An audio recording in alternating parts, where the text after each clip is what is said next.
My name is Rex45 with the B4evaKool podcast. My name is TJ with Two Wheels and Coffee. What's going on, man? How are things?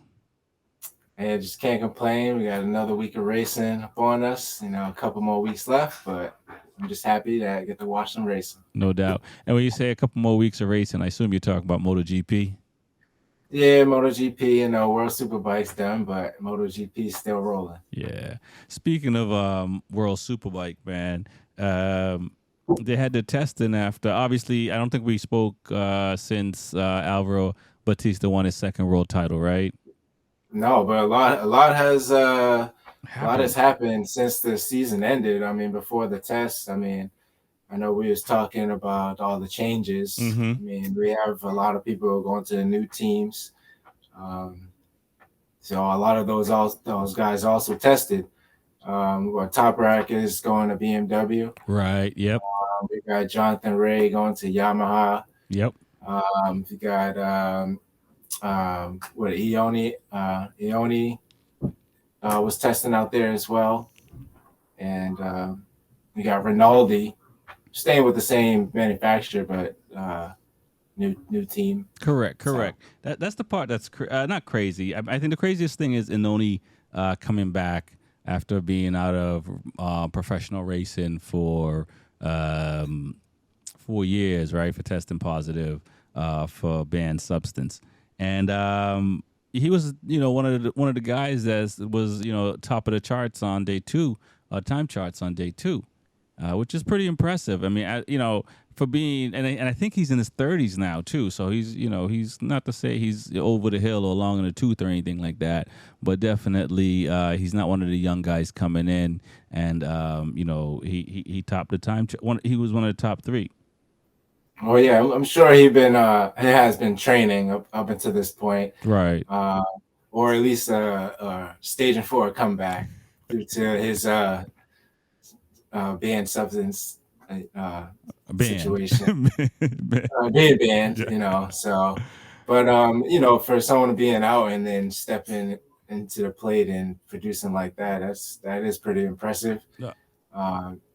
Just jumping on that type of bike and just going out there and putting it down laps. Right.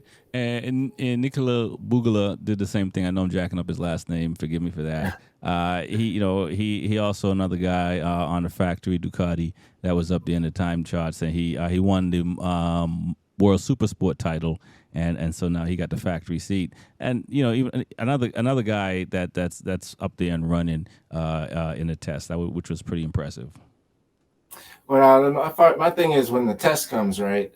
Um, are they looking for who's the fastest guy out there, or are they testing, to see how you fit on the bike? I know they're all testing that, but it always seems like, they say this guy was the fastest in the test, and everyone appreciates that Right. more than someone improving on a machinery. Right. I think.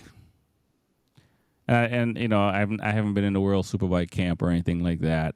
But I assume like Nicola and Inone and I forget who the third. I might have been Remy Gardner.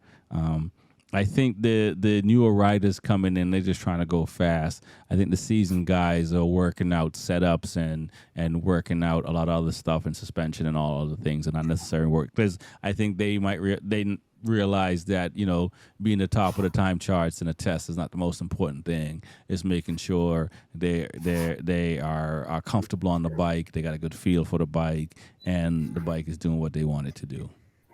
Yeah, don't they want to like see improvement? Like say if they want to add a different chain of sprocket or a winglet or something, if they go out there to see if they can change times, opposed to just seeing if they're fastest out of everyone. Correct, exactly. That's what I'm thinking too. You know what I'm saying? It is that. So I like not seeing Top Rock up there or Ray or Batista or one of these guys. It's I'm not worried about that. Yeah, I will say it's nice to see Axel Bassani on a factory team. I know he was probably gunning for the factory Ducati seat, but he got the Cowie seat, so I'm happy to see him there. It'll be interesting to see how Top Rock does on the BMW next season. Oh yeah, from him jumping off of the Yamaha, we know how Yamaha's doing, especially MotoGP. For him to jump on BMW, I can't wait. Right. I know watching the BMW in Moto America was really fun. They were, winning a lot of races, just different series, but to see a skilled rider as Top Rack, see what he can do on a manufacturer we're not used to seeing. It's going to be interesting. Yeah, and with Gerloff and some of these other guys, they were starting to crack the top, 7, right? Probably it's safe to say it's top 10, right? But they, end of the season, those guys were starting to, get their sea legs underneath them on the BMW. Yes, Top Rock, has a title, and he's a skilled rider. But I would have said Scott Redden being a MotoGP guy, finishing really high on the Ducati, even though he didn't win a championship, he did give a fight in there.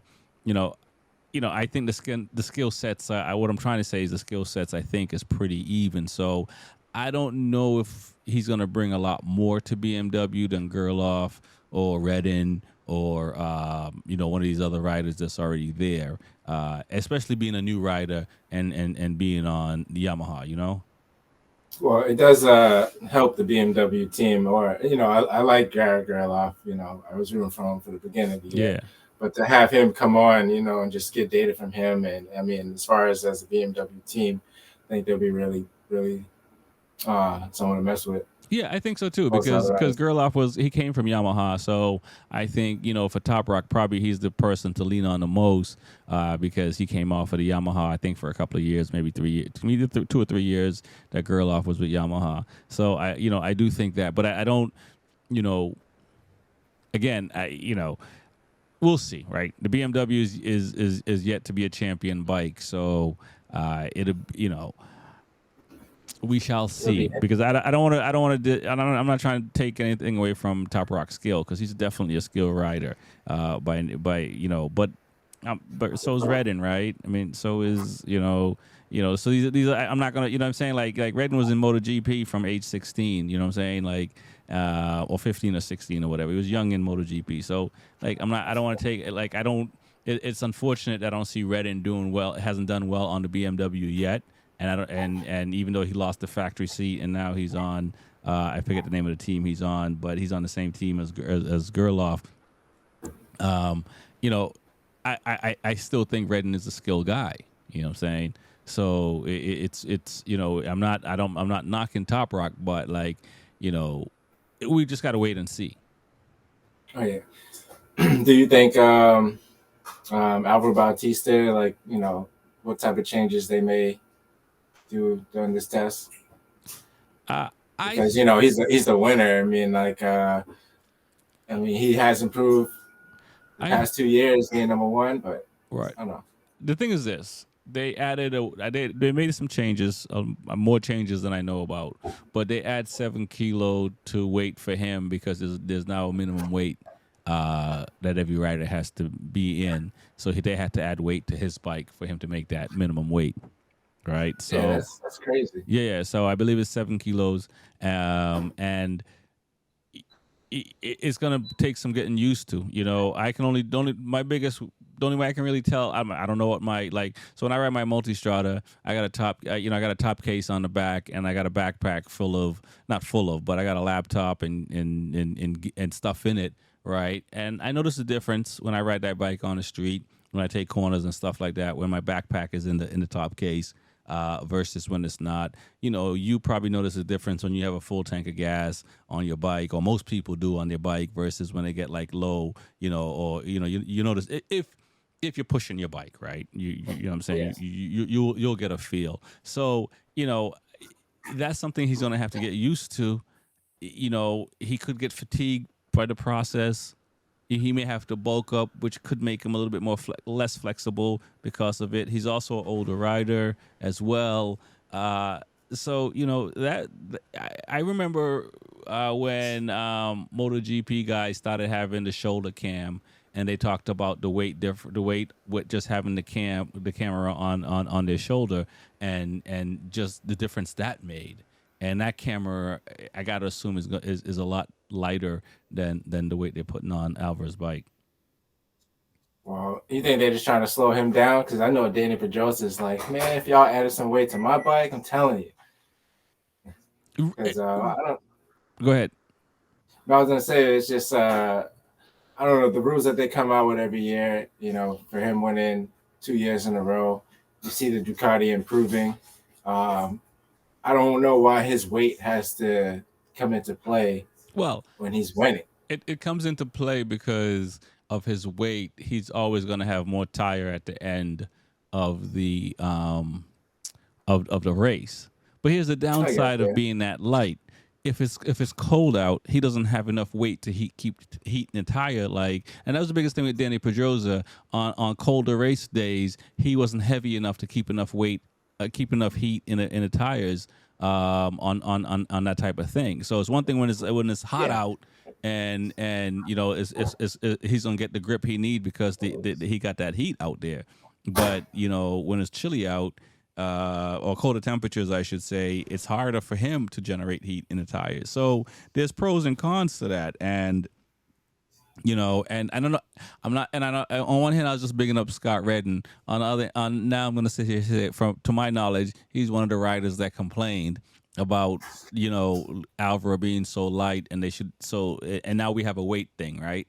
So Yeah. and when he won the first title, I believe, or and so you know, in our racing world, in like the super sport class, there is a weight class on certain bikes, so they're already in place. Bike and rider has to be certain weights and stuff like that, that type of thing, and so for Alvaro, it's tricky. Although I think muscling a bigger, a heavier bike around, he's just gonna have to act like it's a. I'm not even gonna say, it, but I think he'll figure it out. I don't think.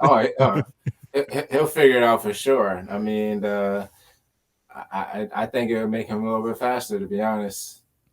Well, he doesn't need to be though, right? Because he can. No, he doesn't. Because you saw what he done this year, right? He hung around until halfway through the race, and then Yeah, he didn't have to. He didn't have to lead the race at all. Yeah, and then he just picked his way through when everybody else was eating their tires up. He didn't have to worry about that. But he also had to build heat in his tires as well. So it's not like he was sitting here, thinking about what he's going to have for lunch. But I saw for him the racing was easier because you saw how Top Rock, even though he won that last race, you saw what he had to do to win the last race. You know what I mean? They had like. Go ahead. I was say they had what 25 overtakes. It was something ridiculous, like and Top Rock was beyond the limit. He rode beyond the limit, and you can't do that. I thought they both were. I thought they were both. No, there's a side of me. You think Bautista was just like, all right, I got you. Just keep doing what you got to do. Top Rock. I think there's a side that he let him just get it. I think there's a side that just was just like I got the title, and he was the only dude that even gave him a fighting chance, right? Honestly, right? He was the only dude that was just like, no one else wants to step up. I'm gonna step up every weekend, and he did that every weekend. I mean, he sure did. He did it every weekend, and and it tore him up when he did that, and the tire blew out. Because it was that same kind of race that he had that last round. It was just kind of like, he was giving it everything he had, and I don't think Bautista was doing the same thing. He wasn't giving it everything. He was being as competitive, but he wasn't riding over his. He might have rode over his limit here and there, but he wasn't right over like Top Rack rode over his limit the entire race. Well, I mean, I guess he did because the last lap he had a little Brad Binder incident with a track limit warning. So pushing back, but that was a. I couldn't imagine being a type of race like that. Right. Fighting against a friend, overtaking 25 times, or in that nature. I mean, a couple of times here and there, but like they were doing it in every other corner. Correct. It was impressive. It was, and so. I mean, Redden was just as impressive. What on the first year he was on the Ducati. I don't know what happened the second year, and he was riding the heck out of that bike as well. Not to not to the I don't want to say not to the level, but Top Rock had to ride the Yamaha that way. It is what it is. He wasn't on the Ducati, so he had to ride the bike that way. Now, and I say all to say it's interesting because Alvaro is the only guy on a Ducati and World Superbike, right? That I don't know who finished third place, but I think it was Jonathan Ray that finished third place, right? Jonathan Ray, yeah. So where you look at MotoGP, you got the first three guys in the championship of Ducatis. So it does make you wonder how come Bassani, Rinaldi, all these other Ducati riders. The only person, he's the only one that's been moving forward. He's the only one of the only ones. I shouldn't say he's the only one because Bassani and Rinaldi have been there, but they've been there for their contract they've been there for a few years now. But they didn't have the same. You see like Martin and Pecco is battling it, and Bezecchi's trying to pull up the third. You don't. There's still a Yamaha and a Kawasaki before there's another Ducati. So it's kind of like these other riders. If adding the weight to Alvaro's bike, and then all of a sudden you got a bunch of Ducatis in the top 5 next season or something like that, then it does show that the lighter guy on the bike is going to do the best job out there. But these other, Martin. I mean, I don't know if the same weight will apply to Martin because Martin is like Alvaro, and I think I said this in the last show. So it's possible why he's also being able to get that extra inch or half inch or quarter inch off of the rest of the people. So weight does matter to a degree, but you could also be too light for a bike, as well as Danny Pedrosa was in the end of his career. Yeah, I mean, Martin. Hang on, are you there? Yeah. Oh yeah, okay. Yeah, you just broke up for a little bit. So go ahead and say what you're going to say. I was going to say Marc Marquez is about the same size as Jorge Martin. There's a couple other racers generally around the same height and weight. Right. I know Pecco is one of the taller ones, I would say, and Morbidelli. Yep. Yeah. Yep. But yeah, I mean, I'm looking at the championship standings right now for World Superbike.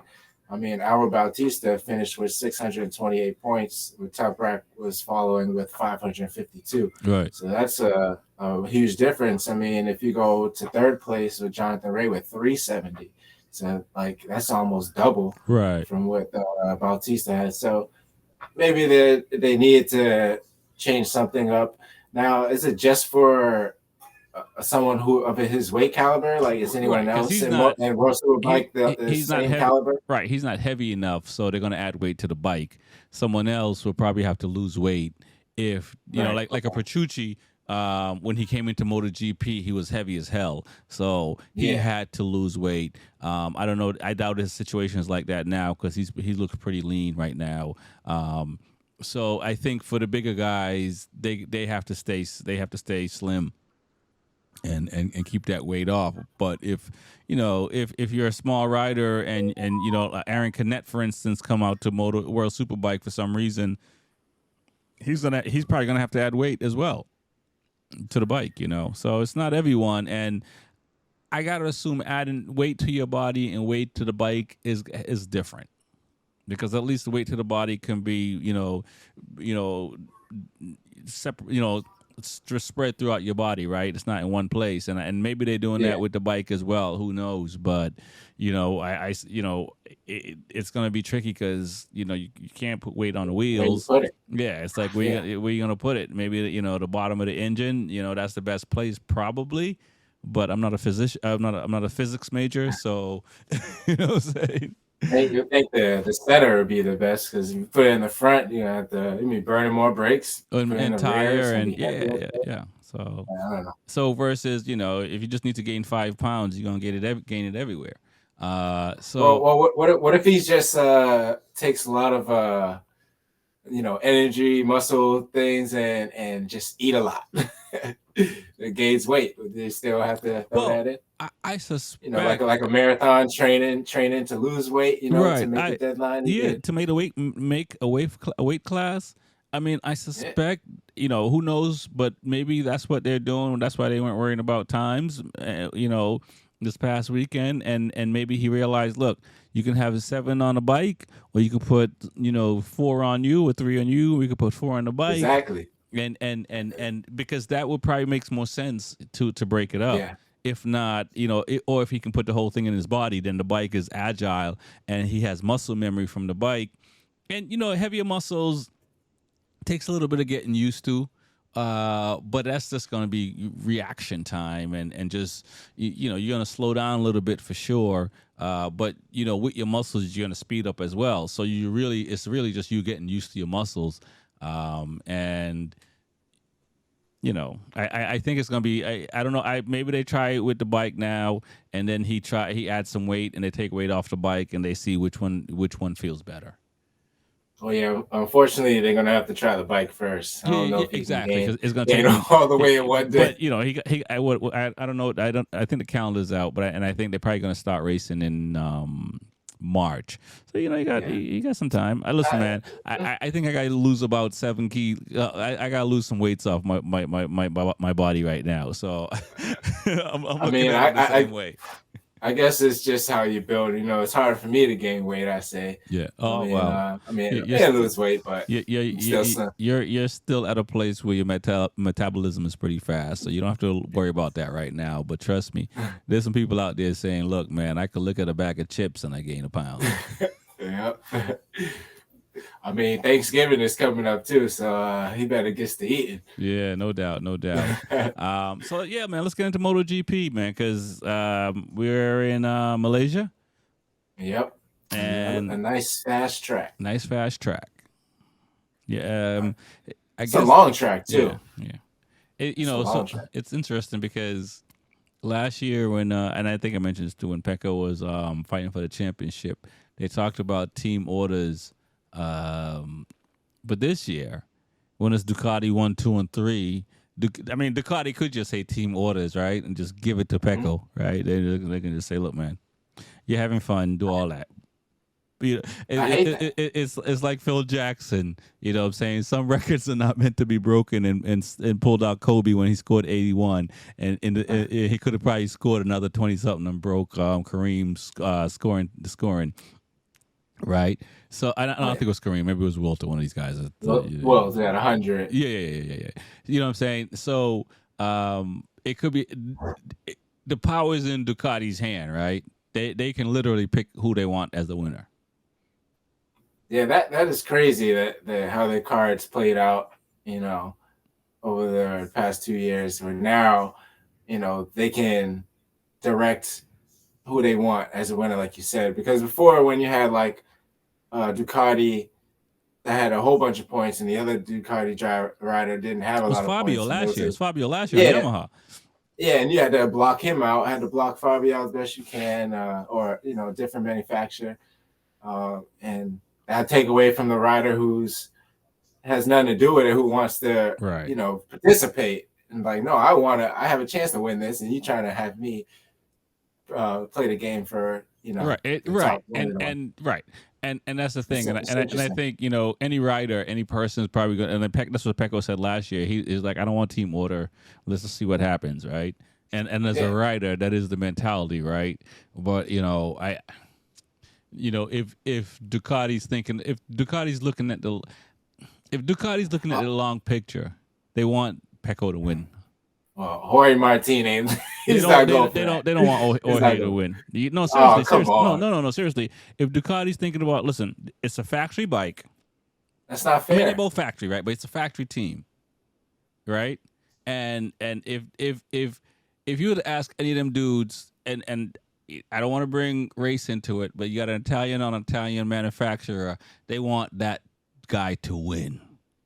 I'm telling you, and they want that guy to win, and you can kind of see it You can kind of see it because when the camera pans on in the Ducati paddock and you see these guys, they when Martin is out in front, they're not they don't look like they're rooting for him. I hate to say it like that, but they don't look like they're rooting for him like that. When they win, they give him the hug and they give him the high five. But if you go and see when Pecco win, it's a different kind of love, and it is. I mean, you can see it.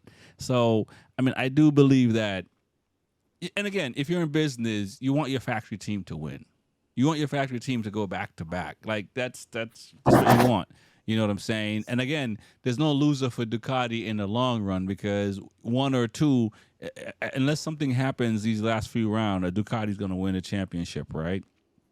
So, I mean, but you know, it's kind of like, do you have a favorite child? Yes, I do. And he likes red. can't always. I don't think that's fair. I just don't think that's fair.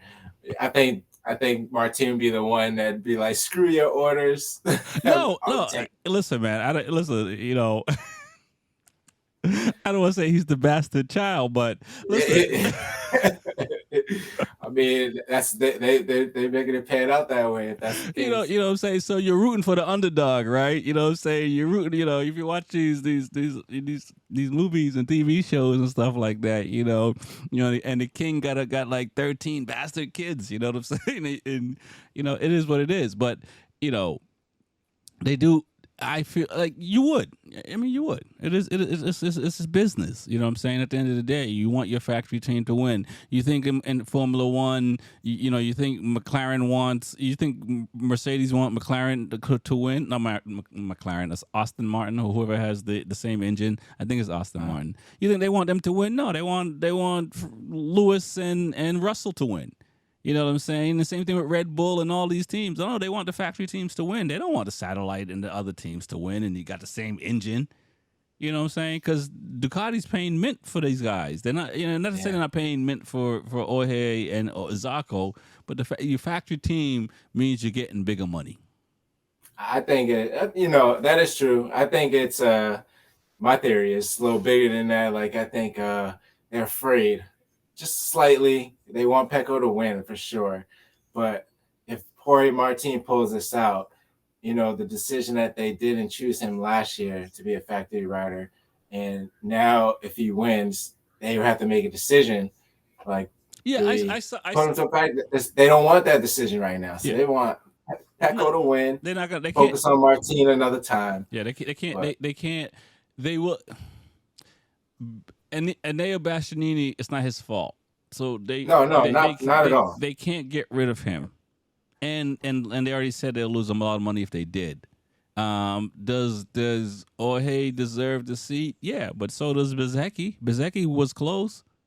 You know what I'm saying? Yeah. So I'm not taking anything away from him. But. So out of loyalty. Bastianini has to keep that and contract. I mean, out of contract, not even loyalty, but you'd want to see loyalty, right? Because it was no fault. It was no fault he was taken out. It was no fault. I mean, it was the second time he took everybody out. That was his fault. But the first time was not his fault, and so they got to give him a chance. And they can pay. They can give him a factory contract, and he's still on Pramac. So. It's not like he's missing the money. It's not like he's missing the bike. He just don't have the red color, right? At the end of the day, that's literally what it comes down to at that point. It's like they're paying you the money and they're paying and you're getting the bike. So realistic is that. But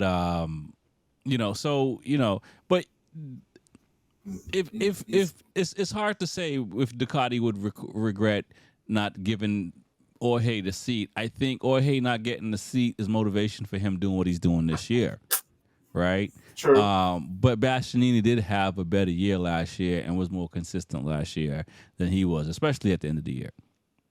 Well, I know Jorge Martin's first year in MotoGP, I think he won, I'm not sure, I think 1 or 2 GP Grand Prix. So he got number 1, which is kind of impressive.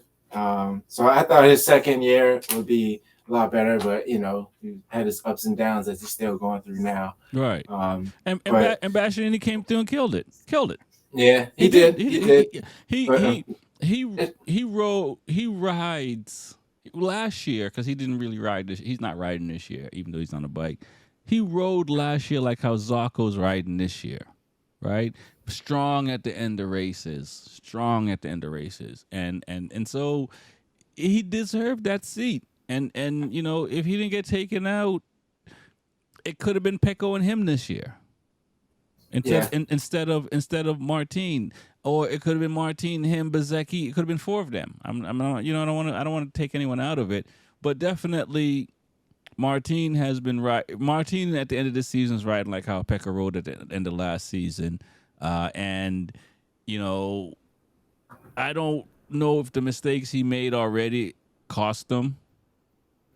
Sometimes when you show your cards too soon, it gives extra motivation to other people. So, what I'm saying? Sometimes I think he tried to dominate some races and crashed out or wore his tire out, and he figured out this last one and did what he needed to do. But now, Pecco has seen this.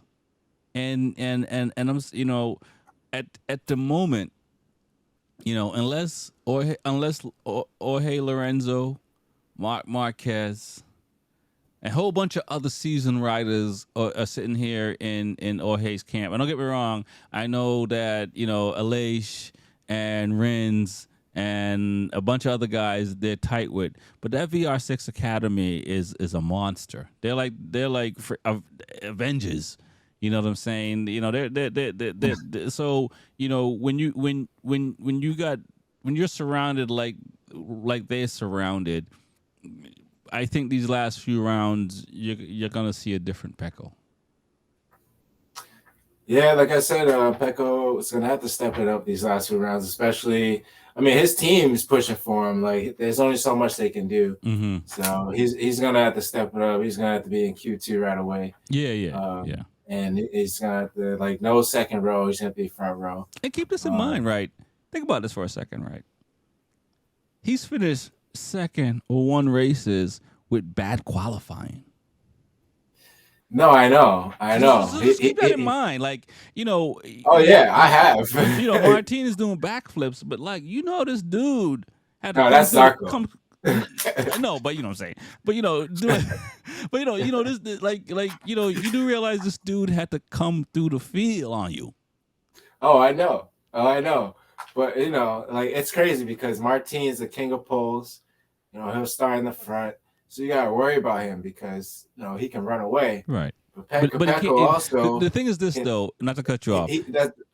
He getting pole and going a distance are two separate things. Two separate things. And sure. I think Pecco don't care what you do in getting the pole, but I know Pecco cares he should be in the first row for sure. Well, I don't think Martin can afford to be where Pecco. No. I mean, and vice versa. Well, I think that Pecco has a little bit more experience because he shows that he can come from the back and manage the tires. I don't know if Martin can come from the back and manage the tires to the end of the race. Can he come from the back? Not the back, middle, whatever. 4 rows down, 5 rows down. He can come through, but can he manage the tires? That's the difference. Do you think that race at Catalunya? Do you think that race at Catalunya where Pecco led the race and basically lost control and they have no idea what happened to the bike? You think that affects him a little bit to try to lead a race at this moment? I think slightly. Oh, but, I gotta say, every experience. Since that happened, he's been fighting from the back. Yeah. No, there's something. Maybe there's something about the bike he doesn't trust because they've yet to tell us what happened. And so and he hasn't led a race since then, and I don't know. And he had him. I don't know. Maybe there could be some truth to that. Maybe look, man, listen. When I crashed in 2017, man, it took me a little bit to get comfortable going through turn 3 at Loudon. You know what I'm saying? Yeah. And I got ran over by another rider.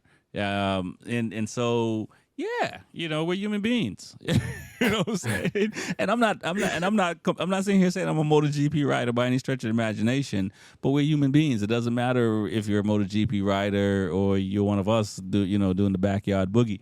It is incidents are gonna shake us, and we're gonna have to get over them. And confidence are gonna get shook, and that's the thing. It's like it's the adversity, right? It's how we handle that, right? At the end of the day, because you're not gonna have a season without adversity. It's really just how you handle it. Exactly. Yeah, he's just also just not trying to throw it away, because if he is in first and throws it away again like he has before, Right. not this year, Yeah. but that's 25 points gone. You Yeah. know, he can make it up being in 15th trying to get scrounge for points. Right. Being in the lead. Yeah. But I think that fall had a little bit to do with sure, why he's not in the front. For sure. Because I know, like you said at Loudon, I crashed in 2 corners there, and now I have 2 corners where I'm a little iffy. Yeah. You know, no, just the game. It takes a while to gain that back. So. Yeah, definitely, for sure. So either way, MotoGP is exciting to watch. I'm rooting for Ducati. One, I'm rooting for Pecco.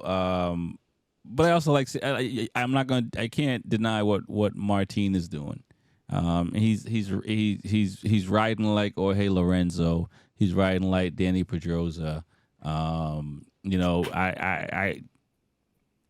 might could even say Casey Stoner in the mix, right? Because these guys, when they get out front, they just ghost. You know what I'm saying? Yeah, he has the momentum right now. Like if you sporting events where someone has the momentum, they take the soul out of you, basically. Yep. Like he's stealing the momentum right now. And Pecco got a break last race with the Bender incident. Got 4 more points back. Listen, Pecco's gonna have to give that BMW to Bender if he wins the title this year by 5 points or 3 points. He gonna have to give something, because but that's experience, right? And Brad should Brad should know. You know what I'm saying? Especially after the first 2 times. He should know. And that's the part. I mean, I think that last race, based on where he was, I don't think there was another option for him. I don't think there was another place for his bike, just based on how the situation unfolded. So, you know what I'm saying? I mean, he wanted that first. Yeah. So I don't think it's not like, oh, I could have pulled my bike over some more to the left or something like that, because that's all, you know what I'm saying? That so it's unfortunate, but we're talking like 2 inches anyway. 1 or 2 inches. If that. And yeah, so if Pecco had access to the private jet, hopefully Brad flew back with him. You know what I'm saying? Because he definitely that 5 points made it different. And the crazy part about this, right? For Martin, right? Now think about this, and I'll go back to like Top Rock for a second. When you ride your ass off, and you only get 5 more points than the person behind you. And seriously, because Martin did, right? He rode his ass off. You know what I'm saying? And so on one hand you're like, yeah. On the other hand, you're like, he's right behind me. Like how? You know what I'm saying? So that also has to be a little bit of blow, because because you're giving it that much more, and it's just like, yo, this dude. And again, if I'm recognizing it, it's like this dude started way back. And he finished second, and you now, so you have to sit here and go, okay, and what happens if I'm 1 and he's 2? You know what I'm saying? Like, what happens then? And Pecco has the experience, and Martin has to. That's the thing he's gonna have to swallow, because if this weekend, if they're 1 and 2, the pressure's more on Martin than it is for Pecco. I think the pressure is still on Martin anyway. He's up and down trying to chase. Yeah. He was even. He was like plus a couple points, and he went down, and then with the sprint, and then now with the Grand Prix with Bender, he would have been 9 points or something like that, or 8 points. Yep. Now it's like 13 or 14. I'm not sure. 18, I think it's 18. 18, something like that. Yeah, but that I'm keeping track. I'm keeping track, but I lost track with I just love it. Now we got the sprint and the Grand Prix, right. So it's a and then also not having that sprint as well, right? Because if they don't make that other sprint race up, That's Yeah, I don't. also They're not like, making that. and look, I'm a, How do you store that? I've had many Ducatis in my life, and I hope to have more. I'm a fan of Ducati, but you know, it's suspect that they're not making that race up. I can see if it was the Grand Prix, which had more points Dude, it's still to 12. it. Listen, when it's that close, 12 points matter. Oh, I know. You see what I'm saying? That's why I'm it's like, it's coming down to yeah, that. it's like it's not something to like sneeze like, okay, it doesn't matter because yo, that's 12 points. Because Yeah. if that race did happen, the race could be closer, and yeah, and it could be further too, but it still matters, Oh, it does. So We're no, talking. Pecco has 389 and Martin has 376. yeah. So I think um, Zarco won that, right? Zarco won Zarco that. won Phillips Island, I believe. Yeah, Yeah, yeah, yeah, that's the yeah, one they didn't do the sprint. yeah, yeah, yeah, So yeah. um, I forgot where Jorge Martin finished that race, but Fifth. Not that I'm keeping okay. track. There we go. Well, I mean, like, yeah, like And he that was that's nine because that's points. the one that he was leading in the tire, right? Yeah. So Oh, right. yeah, Yep. yeah, Yep. yeah. So, yeah, I felt like he would have figured it out and probably would have won the sprint at least because in that full distance race, that Right. last lap screwed him. Yeah. I mean, weather matters, but yeah, no doubt.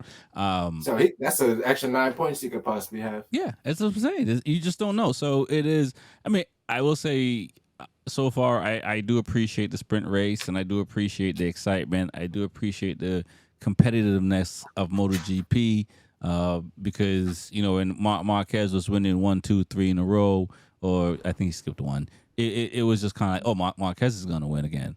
And then you had the pandemic happen, and then you had Mears come and win one, and then you had Fabio come and win one, and then Pecco come and win one. So and it's been getting exciting. And this one, and even the amount of races too. Like I know as the rider, they're complaining about not I wouldn't say complaining, but they're doing more races than they've done before, and it's a lot more toll, obviously because of that. But watching more races, I love it. From a fan perspective, it's just like we literally get like maybe a month and a half, 2 months off before racing starts again. And if you're a fan, that's awesome. You know what I'm saying? Yeah. So we're loving it. Yeah, I'm excited that this goes to like end of November. Where like you said, we got December, January, February, but along those times there'll be testing, and then March is World Superbike, and March is MotoGP. also MotoGP does start in March, and also it's if we want to bring it on our side, it's the Daytona. Yeah, Daytona 200, baby. Yeah. Yeah, that starts in March too. So when that comes back, I'll be so excited. Like, yeah, I just love bikes. No doubt. So we're gonna wrap this thing up, man, because I know we can go on and talk motorcycles all day long. Do you have any prediction in Malaysia? I don't have a prediction of who, but I say a Ducati.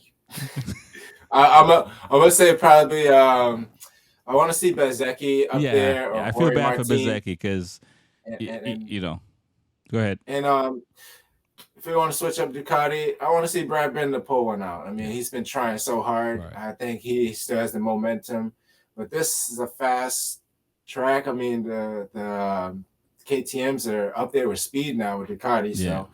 So we don't have Suzuki out there anymore to get blown down the straightaway.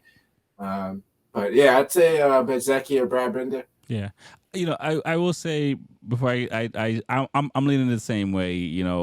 I think Ducati and KTM, but I do want to Aprilia. The up and down is strange. It's strange. The up and down of Aprilia is very strange. I mean,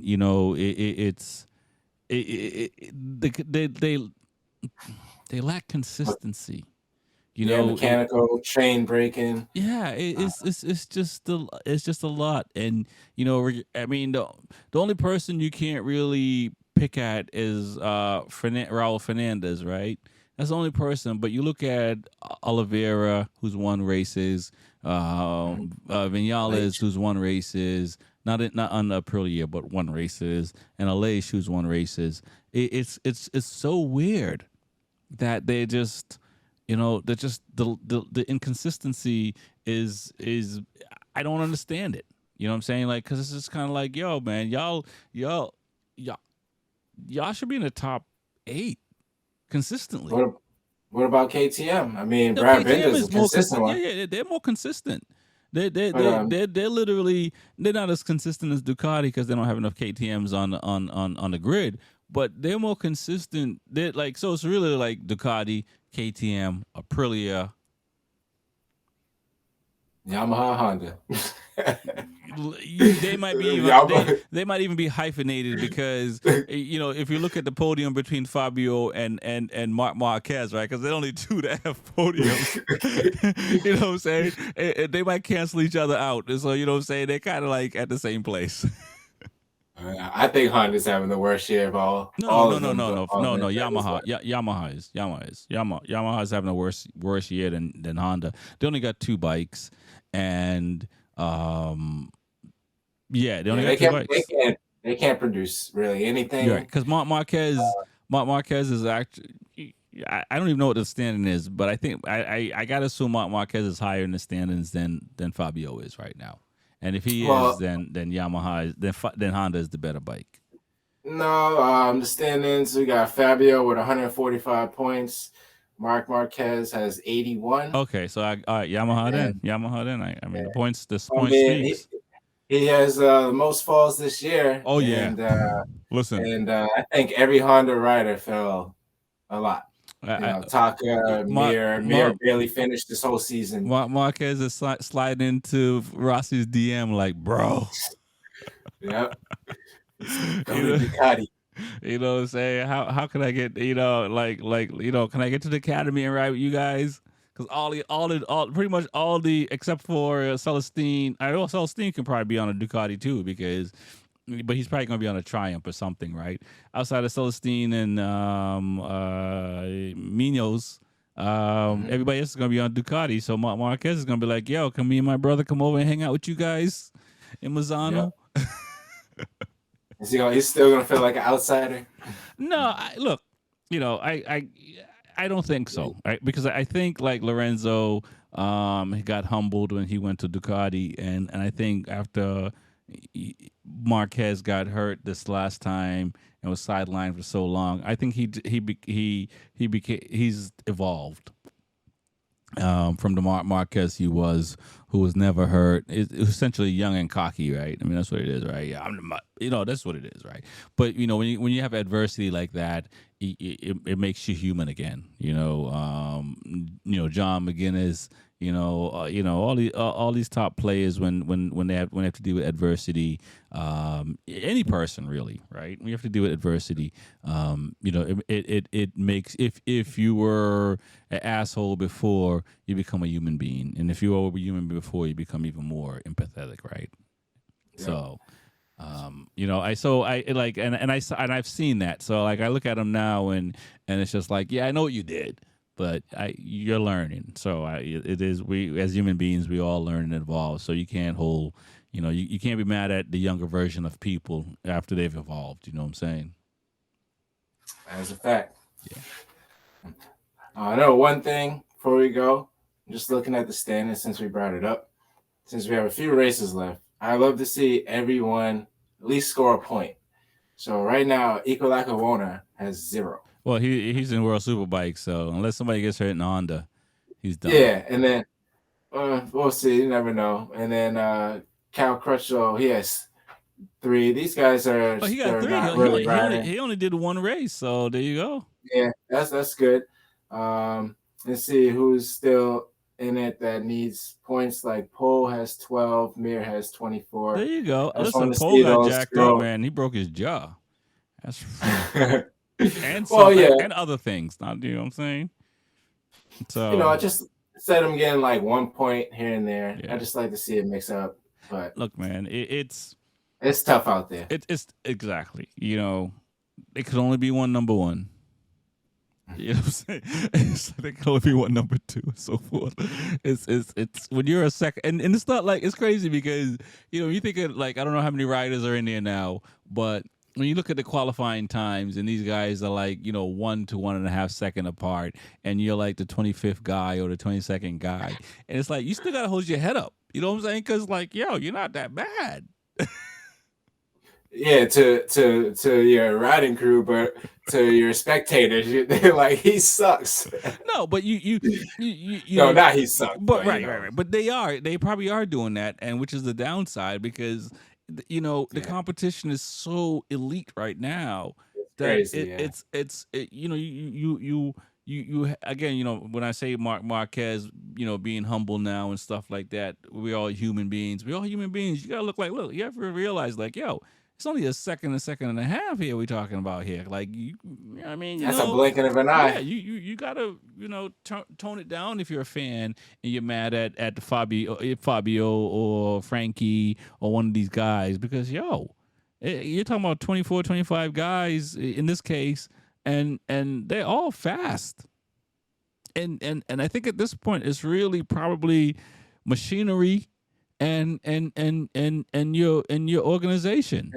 You know what I'm saying? Because I think all these riders are top riders. I mean, I think if you put all these riders, you look at Moto2, I mean, we said this before, but outside of the the frame situation with them, those guys are the same way. And so, it really like these riders are all very talented, and the difference is really the how they interact with their crew and what their crew do at the end of the day, because all these riders feel they can break lap records. I think you really ask every rider, they'll all believe they can break the lap record if they had the right bike. Yes, for sure. It's all about their strategy coming into a race weekend. Yeah. And just feeling good about themselves. Yeah, no doubt. So I'm hoping Bezecchi win Malaysia. That'll be good to see. I'm hoping that. I'm hoping Vinales is up there. I'm rooting for. Obviously, yes, I want Pecco to win it all. But these other riders like y'all, y'all like we're rooting for y'all. So and obviously they're rooting for themselves. But it's like that's what I like to see. I like to see Vinales get one. Before the season's up. Time's running out, so I'd like to see Alex Rins also win another or get on the podium again. Oh, didn't he just win Austin this year on a Honda? Well, yeah, we just haven't seen him. You haven't seen him that often, Like, listen, man, you break your leg in 2 places, you might not see me for like 5 years. All right, I'm picking all the wrong names. I just wanted to see. You know what I'm saying? But like, look, I don't know if Marquez has won this year. Alex Rins has won this year on a Honda. And granted, Marquez on the podium. He was on the podium, but I don't think he won. No. So you know what I'm saying, and I'm a fan of Alex Rins, and I think he's gonna do. I mean, he's out there. He broke his leg in 2 places. They put him back out there. If we were to look at Moto2, right, and you were to sit here and go Frankie Morbidelli, Fabio Quartararo, Alex Rins, Bastianini, Jorge Martin, don't want to pick one more in there, Bezecchi. Like, who's the better rider in Moto2? Like Rins? Rins is like probably Rins. It look like John Mayer. Like, who was it? Like Frankie Morbidelli and Alex Rins, right? Like in Moto2. Like, you know what I'm saying? But yes. MotoGP is a different animal and a whole bunch of different things. So do I think that Alex Rins has the talent? Yes, I do, because he's been fast from Moto3, Moto2, and MotoGP. Yeah, it's unfortunate, just the injuries, and like I said, I knew it coming in with how many races they had to put up. I wanted to see how many races can withstand the full length of the season. Yeah. No, that's the thing, man. It's adversity. You know what I'm saying? Yeah. It's like you're not gonna win a title in a weekend, and it's how you adjust, adapt, evolve, and grow. I mean, it's crazy. and usually the factory people are the ones that have it under control in a situation like this. If Jorge Martin wins the title, this might be the first satellite team that's won a title in MotoGP. That'd be dope. You know what I'm saying? And so that's huge. It's very close. I mean, granted, he's on a factory bike factory contract, but still a satellite team. Yeah, that is his second place. So, like I said, I'm rooting for Bezzecchi as well and Bender, but I'm sure Martin and Pecco will be up there too. So. Yes, the show must go on. My name is. Let's shout out all the sponsors before we get out of here. Let's shout out Motul, Agio, GoPro, Engine Ice for me, Smoking Rhymes, Hamden Yard Clothing. Who you want to shout out? Woodcraft Technologies, Highway Rentals, Vortex, and J&G Performance. No doubt. We'll be back next week with more of this stuff. My name is Rex45. And my name is TJ with 2 L's and Coffee. Peace. Peace out.